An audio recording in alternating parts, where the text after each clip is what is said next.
Sekarang ini kita mesti jangan lihat dari segi agama dan bangsa. Sesiapa yang buat salah, dia mesti ditangkap dan dihadapkan di mahkamah.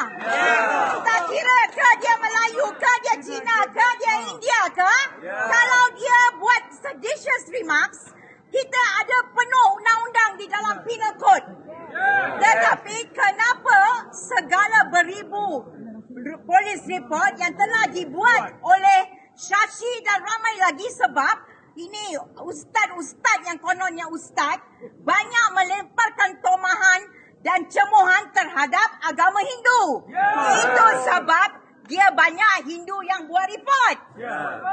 Cuba kalau Melayu yang buat report terhadap Islam, cepat mereka bergerak. 2 hari kena tangkap, terus kena tuduh, terus masuk penjara.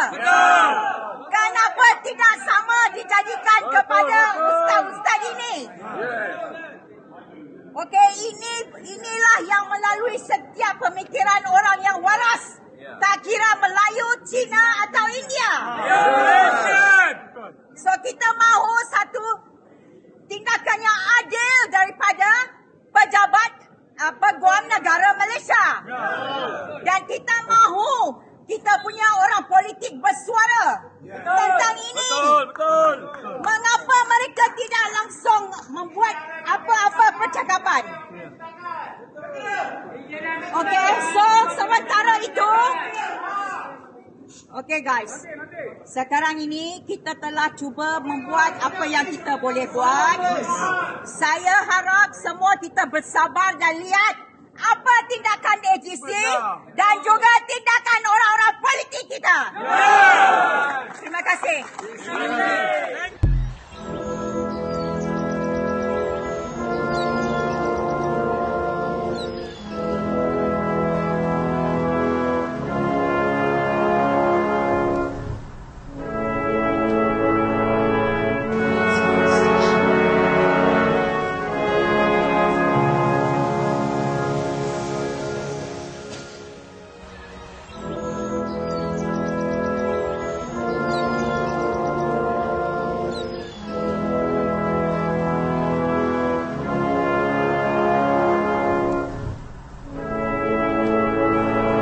If you have any interesting ideas that can help build a better Malaysia, please put them in the comment section.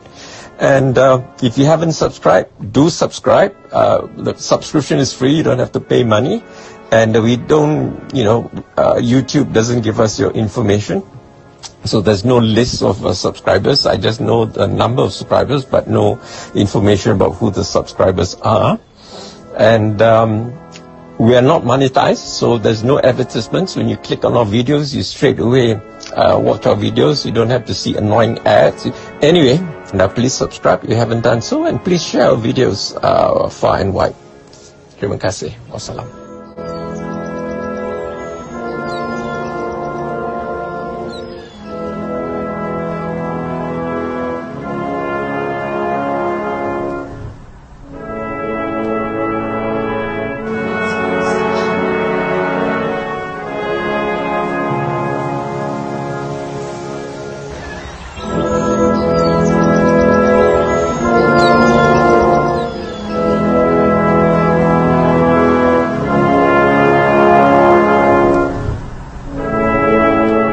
If you want to see more content like this, make sure to like, share, subscribe, and hit the bell notification so you don't miss any new videos.